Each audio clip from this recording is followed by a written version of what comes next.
Hello everyone, my name is Rini Nair and I am proud to serve as the Equity and Social Justice and Language Access Coordinator for the Metropolitan King County Council. And my name is Art Hendricks, and I'm the Interim Deputy Chief Equity and Inclusion Manager with the King County Executive's Office of Equity and Social Justice. On behalf of the legislative and executive branches, we'd like to welcome you to King County's 2021 virtual Juneteenth celebration. Before we get started, we'd like to take a moment to recognize and acknowledge Councilmember Girmay Zahalai, as well as Executive Dow Constantine for sponsoring our event, whom you'll hear from later on today. A heartfelt thank you to both of you. We'd also like to acknowledge the support of our respected council members, elected appointed officials, dignitaries, our beloved King County employees, their families, and our community. In honor of today, we've identified this year's theme as Educate, Inspire, and Celebrate. Our hope is to use this platform to continue to educate one another on the symbolism and importance of Juneteenth, as well as create space for continued inspiration and, of course, celebration. That's right, Rini. Speaking of inspirational, none of this would be made possible without the vision, guidance, brilliance, and beauty of our fearless all-female leadership team. Ms. Anita Whitfield, Chief Equity Officer for the Executive Branch, and Ms. Saskia Cockrell, Equity and Social Justice Director for the King County Council. Thank you for your courage, your compassion, and your commitment towards a more racially just King County. Juneteenth, also known as Freedom Day, isn't just a Black holiday, Art. It's an American one. Founding Director of the National Museum of African American History and Culture, Mr. Lonnie Bunch III explains that Juneteenth raises the fundamental question of the power and impact of freedom and the fragility of it. It is an opportunity both to look back but also to look ahead to ensure that the notion of freedom and the fragility of it is always protected and celebrated. In cities across the country and the world, a growing number of people from all races, nationalities, and religions are forming a unified front with our Black brothers and sisters to truthfully acknowledge a period of our history that shaped and continues to be of great influence to our democracy today. We encourage you to learn with an open heart and open mind, self-assess what you know and perhaps what you don't know, and commemorate the origins and the truths of Juneteenth and the Black experience. We've got a talented lineup of evolutionary leaders, educators, youth performers who will move us by the way of words, artifacts, and inspired performance. Art, are you ready to learn, be inspired, and celebrate? Rini, I am so ready. So if you're seated, settle in and get comfortable. And if you'd like to get up and move and groove with Art and I, by all means, please rise.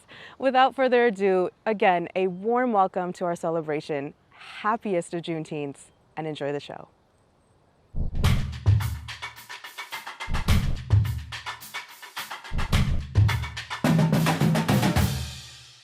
Senate Law, good day. I am the granddaughter of Elizabeth Collison. I am the daughter of Marina Jones. I am Catherine Festa from the Haida-Raving double-fin killer whale clan. Let us acknowledge that we are in the unceded ancestral lands of the Coast Salish who give us access to our land and water, Seattle's first people. We honor with gratitude the land itself and the Duwamish, Puyallup, Muckleshoot, Stillaguamish, Tulalip, Snoqualmie, Suquamish tribes by remembering what this country was built on, a nation erected alongside coordinated efforts to make us forget. No amount of rationalization, intrusion, extermination efforts, control, relocation, violation of treaty rights and denial can erase what was done to Native people. We acknowledge their historical connection to this land. We make visible that which this government has intentionally tried to make us forget, their presence, their enduring presence, their story. For the people whose bones rest on this land, we sing stories of our ancestors. Let us lift up the resilient spirit of the Native people that are still here, continuing to honor and bring to light their ancient heritage. We continue to call out injustices that this country was founded on and change the inequities that continue to exist. Thank you. Lift every voice and sing till earth and heaven ring. ring with the harmonies of liberty. Let our rejoicing rise high as the listening skies. Let it resound loud as the rolling sea.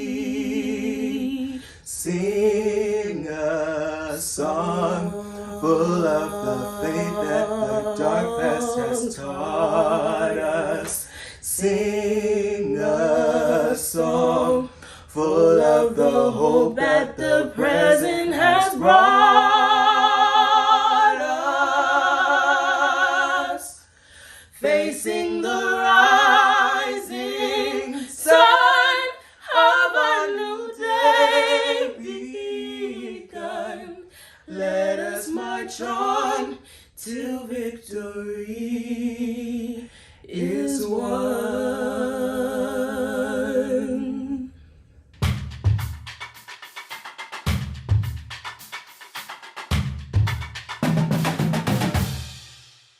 Whereas Juneteenth commemorates the traditional observance of the end of slavery in the United States, and whereas on January 1st, 1863, President Lincoln issued the Emancipation Proclamation declaring that all persons held as slaves within any state or designated part of a state, the people whereof shall then be in rebellion against the United States, shall be then, henceforward and forever, free.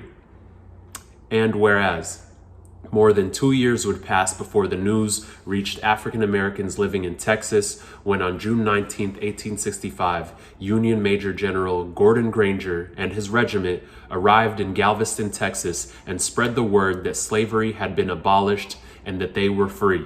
And whereas Juneteenth is currently the most popular day of commemoration of the end of slavery in the United States, although there were other available options, including but not limited to January 1st, the date that the 13th Amendment passed Congress in 1865, or December 6th, the day the 13th Amendment was ratified. And whereas on June 19th, 1866, 1 year after Major Granger's announcement, the freed African American men and women in the state of Texas held their first official Juneteenth celebration. And Juneteenth celebrations have continued across the United States through the years. And whereas the state of Texas became the first state in our nation to make Juneteenth an official holiday in 1979, followed by 41 other states that recognize Juneteenth as a state holiday or holiday observance. And whereas Juneteenth is an important opportunity to honor the principles of the Declaration of Independence and celebrate the achievements and contributions African Americans have made and continue to make in King County and across this nation. Now, therefore, we, the Metropolitan King County Council, proclaim June 19th, 2021 as Juneteenth. For me, Juneteenth isn't just symbolic of our liberation from our struggles as Black people. It is the ultimate representation of Black people's ability to persevere through anything. It is a day of peace, and it is a day of pride. But it is also a reminder that we must continue to fight for the justice we have been denied. Welcome to this year's Juneteenth celebration as we gather to educate, inspire, and celebrate. I'm honored to be part of this recognition, and I want to thank Anita Whitfield, our Chief Equity and Inclusion Officer, and Visaskia Cockrell, the Equity and Social Justice Director for the King County Council, for their leadership, partnership, and for sponsoring this year's Juneteenth event. This year, as we join together to recognize Juneteenth, I want to take a moment to honor the African American community, the descendants of Africans enslaved in America, and honor their ancestors, upon whose backs this nation was built. As we celebrate today, I'm also looking forward to celebrating Juneteenth next year, its first as a paid holiday. We heard from and listened to our African American colleagues and the communities they represent, and want to recognize the significance of this day, an important symbol for the fight for freedom for Black Americans, a fight that has been fundamental to the fight for freedom and equality for all marginalized people in America. While we embrace this new holiday in Martin Luther King Jr. County, we must recognize the historical truth of this day. While Union soldiers arrived in Galveston, Texas on June 19, 1865, and informed those still enslaved that slavery had ended more than 2 years prior, history shows that June 19th did not mark the actual end of slavery. We know it continued, even after that day, with at least 225,000 black Americans remaining legally enslaved after that. In honor of the black community and their historic tradition, we continue to acknowledge June 19th as a day of remembrance and recognition of the end of legal slavery in America. Together with the black community, we gather on June 19th to commemorate and recognize the end of slavery, not only as a holiday, but also as an important symbol for the ongoing fight for freedom, and a bitter reminder of the truth of where we have been, where we are, and where we still need to go. In addition to this important recognition, aligned with today's theme, educate, inspire, and celebrate, we must all continue to educate ourselves and others on the many truths of America's history which have not been told. As King County Executive, I'm honored to be a part of this year's recognition and the telling of true history. Together with you, I am committed to advancing our anti-racism work and the cause of equity in everything we do and everything we are here in Martin Luther King Jr. County. Today, we celebrate the struggle for Black liberation in the United States. Through their sacrifice and perseverance, our ancestors paved the way for me and many others to achieve our wildest dreams.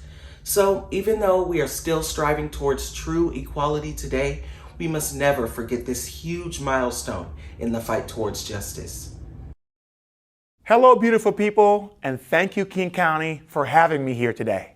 On September 22nd, 1862, President Abraham Lincoln issued the preliminary Emancipation Proclamation, which declared that as of January 1st, 1863, all enslaved people in the states currently engaged in rebellion against the Union, in quotations, shall be then, thenceforward, and forever free, end of quotations. Lincoln didn't actually free all the approximately 4 million men, women, and children held in slavery in the United States. When he signed the formal Emancipation Proclamation, the document applied only to enslaved people in the Confederacy and not to those in the border states that remained loyal to the Union. But although it was presented chiefly as a military measure, the proclamation marked a crucial shift in Lincoln's view on slavery. Emancipation would redefine the Civil War, turning it from a struggle to preserve the Union to one focused on ending slavery, and set a decisive course for how the nation would reshape after that historic conflict. Confederate General Robert E. Lee surrendered to Ulysses S. Grant at Appomattox. Despite that formal surrender, the Confederate Army had continued to fight in Texas until mid-May. Major General Gordon Granger prepared what is now known as Order Number 3, announcing the end of legalized slavery in the states. June 19th, 1865, better known as Juneteenth, is a day that all enslaved African Americans in Galveston, Texas were told they were free 2 years after the Emancipation Proclamation. But that's not quite true. General Granger's order did not end slavery in the country. That didn't happen officially until December 1865, when the 13th Amendment to the Constitution was ratified by the necessary number of states. The 13th Amendment outlawed slavery across the nation with a key loophole: except as punishment for a crime wherefore the party shall have been duly convicted. This paved the way for the country's burgeoning prison labor system and the world's largest prison population. Question: as a society, we must ask ourselves, is there a difference? I hold in my hand an adult and a child authentic slave shackle. On the right, I hold authentic police handcuffs. So we must ask ourselves the question, is there a difference? More importantly, what's our individual and collective responsibility to be the change we want to see in the world? On this day, let's make a commitment to be that change. Thank you very much. Greetings. My name is John Miller. I'm an organizational development practitioner with Department of Human Resources and a leader with the Black African Affinity Group. Martin Luther King County is honored to have our beloved community matriarch, mother, cultural artist, activist, and educator, Dr. Marcia Tate Arunga, bless our souls with her grace and wisdom. In addition to all of this wonderfulness, Dr. Arunga is the inaugural academic dean of Evergreen State College, Tacoma. Born and raised in the Seattle area to parents born in the South, Dr. Arunga holds a BA in sociology, master's in human development, and PhD in leadership and change. Her doctoral thesis entitled Back to Africa in the 21st Century, a narrative analysis of African American women, contributes to the fields of diaspora studies, women's studies, and Africana studies. Diasporas and cultural reconnections influence the rapport people have to their ancestral homeland. It is my privilege to introduce our keynote speaker for our Juneteenth program, Dr. Marcia Tate Arunga.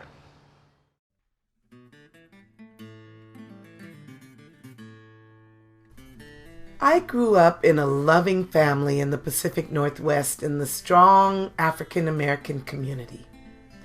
After graduating from the University of Washington, I moved to Kenya, East Africa for over a decade with my Kenyan-born college sweetheart. I gave birth to 4 children and was immersed in a loving, family-centered community. This nurturing foundation provided strong identity and pride that fortified my family. After relocating to the U.S., people always asked me about the impact that Africa had on my life and that of my family. To answer that, I took 7 African American women to experience it firsthand. My Kenyan sisters and I planned an itinerary grounded in women's activism and a family-centered community that I had come to know. On our first visit, a luncheon was held in our honor, and many Kenyan women came to meet us. I remember a conversation we held with an elder. She asked about where in Africa we came from. We were not sure because the details of our exit were unclear. Then she got an epiphany and declared, "Oh, you must be the stolen ones." As a young child, she was told about people who had mysteriously gone missing. Search parties were sent, but they were never to be found. Ships had come and taken them away. Their loss was devastating. After she told the story, she said, "You are the stolen ones returning home. Welcome home." We never anticipated being remembered and received like this.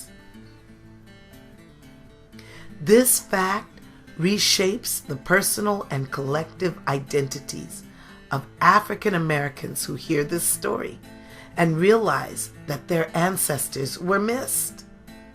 Since then, I have led 9 delegations, 77 women, on cultural reconnections to our African homeland. We partner with our Kenyan sisters and their families in joint ventures and capacity building. I wrote a book, The Stolen Ones and How They Were Missed, for young children of African descent.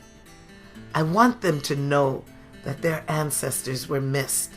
This builds a sense of belonging that will make their backs a little straighter and their self-esteem a little stronger. This is the story that connects my children to a proud heritage as productive, confident adults. I want every man, woman, child to understand not only were we missed, but we are welcome to reconnect with our homeland and the rich legacies of our ancestors. Greetings. What an honor it is to address you on this very sacred occasion of Juneteenth. Juneteenth will be an official holiday in 2022. Thank you to County Executive Dow Constantine and the King County Council for following suit and proclaiming Juneteenth as a paid holiday here in Martin Luther King County. I applaud our leaders for acknowledging this history and the contributions that African Americans have made to building this country. June 19th, 1865 technically marks the end of the federal-sponsored practice of enslaving human beings in the United States of America, specifically Black human beings, who were wrongfully designated as a subhuman species so as to justify this heinous practice. But today, I want to begin by saying that what happened to Black people during the enslavement era in the United States should not be trivialized as slavery. We need to consider another word for what happened to our Black ancestors. Because slavery is the condition in which one human being is owned by another, or one considered by law as property or chattel and deprived of the most basic human needs. That in itself is an atrocity. But two things occurred on this soil that left an indelible mark on the moral human consciousness of America. The first inhumane act was that to declare that Black people were not fully human. The debates that shaped the Constitution finally settling on our human value at 3/5 is now etched in the annals of history as the Electoral College. Secondly, that human beings were severed from their homes, their people, their families, is an ultimate act of inhumanity. Our ancestors were minding their business when they were abruptly stolen from their homeland and moved throughout the Americas, placed on ships that were constructed specifically for human cargo. Estimates of over 11 million people arrived in the Americas, not left Africa, arrived in the Americas. For what happened in the ocean waters is still an untold tragedy. The number who perished is not known. Dr. John Henrik Clarke reminds us that if the transatlantic ocean were to dry up today, it would reveal a trail of bones that stretch from Africa all the way to America.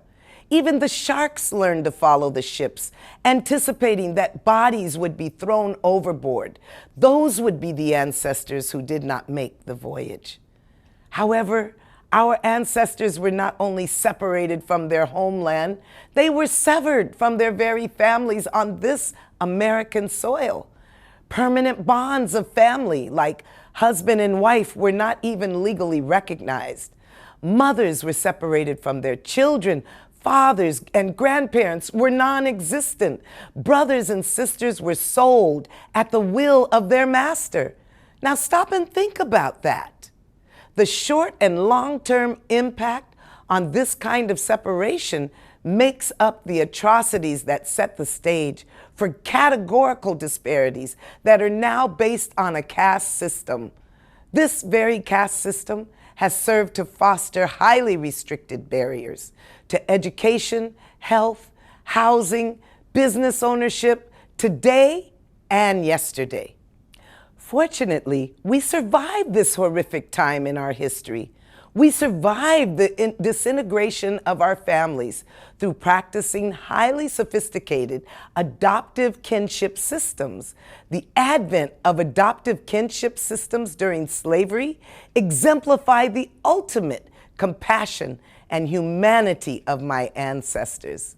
You should know that the ancestors of my people were skilled humans, identified from geographical territories on the African continent, known for their extraordinary skills in agriculture, science, and technology.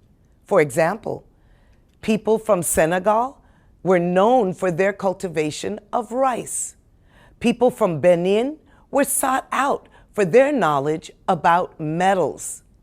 Black people were bought and sold and taxed by states on behalf of corporations, Ivy League universities, and affluent families. Insurance companies, banks, and medical breakthroughs all benefited from enslavement. But it did not end with the Emancipation Proclamation. For over 10,000 lynchings that occurred since 1868, and later we have Ida B. Wells to thank for her dedication of chronicling these horrific acts of terrorism. If she had not done this, it would have been forgotten, swept under the rug, lest we forget. And now we all know how our beloved country has a tendency to forget. For the massacre of hundreds of families whose population in Black Wall Street, Oklahoma, were several dozens of cities, economically thriving communities were left targeted by domestic terrorism. The only difference with Oklahoma was the first time that, though not the last, when a city was bombed from the air by the National Guard. The Black Southern migration to the north signifies mass exodus from violent South, where people were disenfranchised of their properties regularly. Their hope of a new life away from terror to the northern industrial plant was met with the manipulation of policies and covert racist practices. In Washington state, we faced racist practices, covenants, agreements that refused home ownership to most neighborhoods, including most of King County and my own neighborhood in Renton.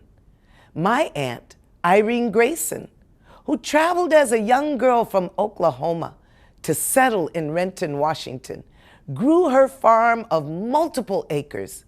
Her land, as it was done to many Black families who owned property in Renton, was taken in her own lifetime by eminent domain. She remained with the house she built at her passing at 106 years old. Displacing the legacy of Black farmers moved deep into the background of our city's history. Covenants served to contain Black people and then control their access through policies such as covert Jim Crow segregation, redlining, the war on drugs, gentrification, criminal justice, and mass incarceration of Black and brown men and women. Disparities in education, healthcare, business, and home ownership, and more were perpetuated in the North as well as the South.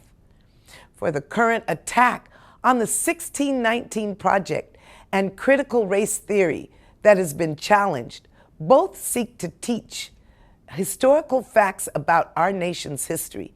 We must reverse this trend. It is time to face our past squarely in the eye, together search for an honest path forward. Today, young people of all races now fill higher educational institutions and are pushing for a moral reckoning. From our ancestors, we learned that a child has to be loved in order to learn. I beg forgiveness to my ancestors for the time when we did not love ourselves. I give honor to Stokely Carmichael, who in my lifetime taught me that Black is beautiful. That was the beginning of everything. To Black people, my people, we must forgive ourselves for the times when we could not stand up on our own behalf. We must acknowledge ourselves for the times we tried to stand up. Know that our contributions are important. Know that our legacy has been the backbone that has created the richest economy in the world. The monuments that our ancestors built continue to stand to this day, including the White House, the Capitol, Ivy League college campuses, to name a few. This is the work from the hands of our ancestors. Their contributions exist all around us. Know that our inventions are vast and of consequence. American cultural icons like jazz, gospel, hip-hop, science, food, technology, engineering, medicine, all that is deemed American can be accredited to the unspoken contributions of Black people in America. We should be so proud of our ancestors who boldly asserted themselves into history. And today, we continue to contribute, from the officer Eugene Goodman, employed at the U.S. Capitol, who used his Black body as a decoy during January 6th insurrection, to Kizzmekia Corbett, the Black woman who invented the Moderna vaccine against COVID. These are just two examples of how Black people demonstrate excellent contributions to the world stage.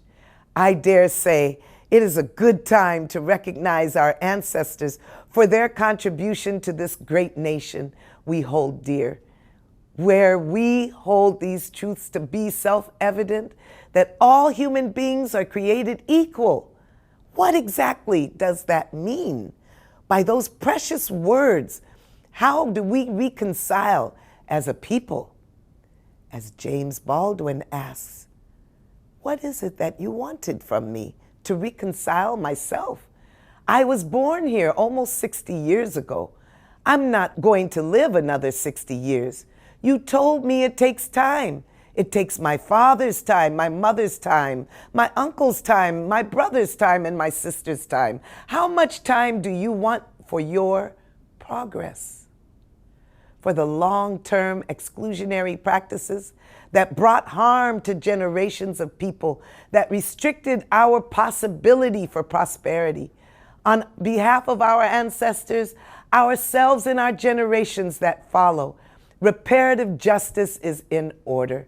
It is time to open our hearts and our minds to the truth about the need for reparations, if not for the Black families who were cut off from potential economic stability, for our own moral righteousness as a country, as a nation.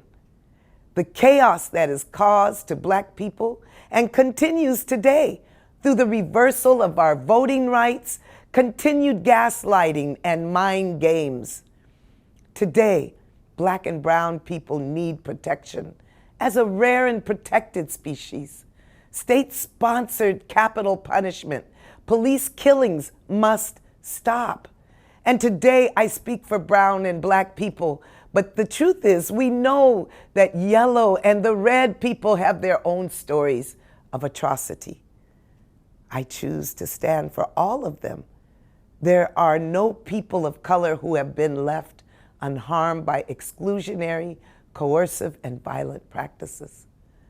For this occasion, I pay homage to the ancestors of the Native American people of this land, the Duwamish, the Puyallup, the Indians of the Great Salish Sea. I give thanks to the original people whose land we stand on. I call out the names of my brothers and sisters who we watched die on TV. George Floyd, Tamira Rice, Sandra Bland, Breonna Taylor, our own Charlena Lyles and her infant baby, Emmanuel Ellis of Tacoma, who just last year perished at the hands of the state. And now I summon ancestor Maya Angelou for my remarks. Still I rise. You may write me down in history with your bitter, twisted lies. You may trod me in the very dirt, but still, like dust, I'll rise. Does my sassiness upset you? Why are you beset with gloom? 'Cause I walk like I've got oil wells pumping in my living room? just like moons and like suns and the certainty of tides, just like hope springing high, still I'll rise. Did you want to see me broken? Bowed head and lowered eyes, shoulders falling down like teardrops, weakened by my soulful cries. Does my haughtiness offend you? Don't you take it awful hard? 'Cause I laugh like I've got gold mines digging in my own backyard. You may shoot me with your words, you may cut me with your eyes, you may kill me with your hatefulness, but still, like air, I'll rise. Does my sexiness upset you? Does it come as a surprise that I dance like I've got diamonds at the meeting of my thighs? Out of the huts of history's shame, I rise. Up from a past that's rooted in pain, I rise. I am a black ocean, leaping and wide, welling and swelling I bear in the tide. Leaving behind nights of terror and fear, I rise. Into a daybreak that's wondrously clear, I rise, bringing the gifts that my ancestors gave. I am the dream and the hope of the slave. I rise, I rise, I rise. Thank you.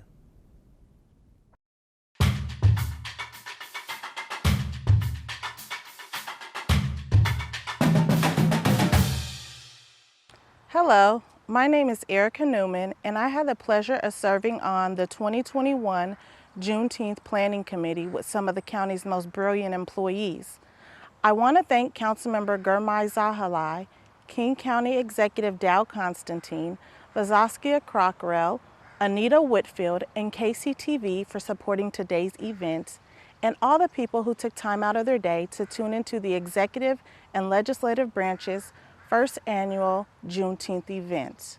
For me, Juneteenth has always been about a day of remembrance for all of my ancestors that were oppressed, beaten, killed, and enslaved. But it's also a day to pay homage to my ancestors.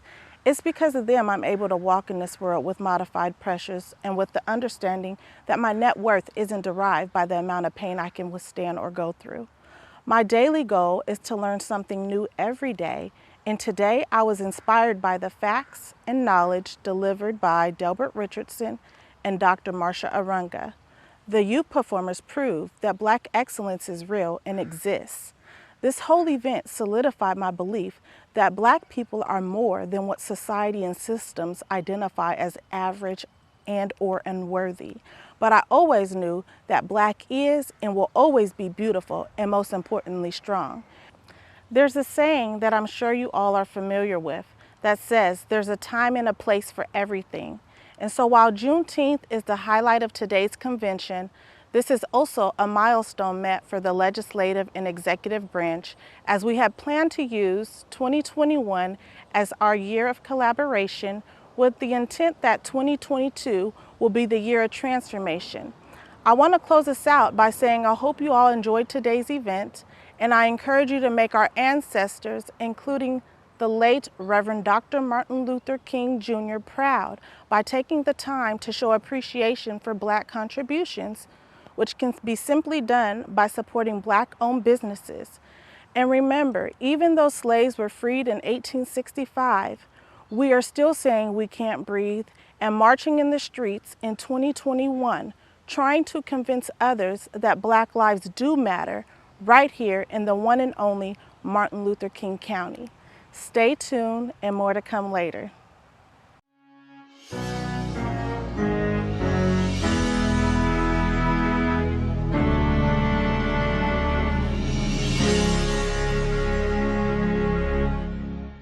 I was born by the river in a little tent, and oh, just like the river I've been running ever since. It's been a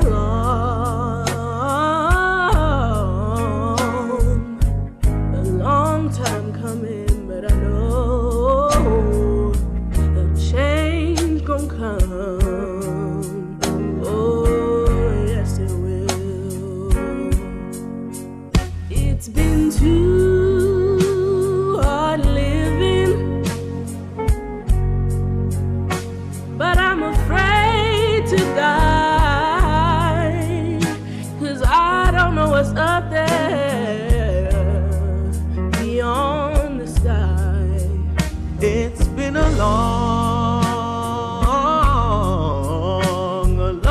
time coming.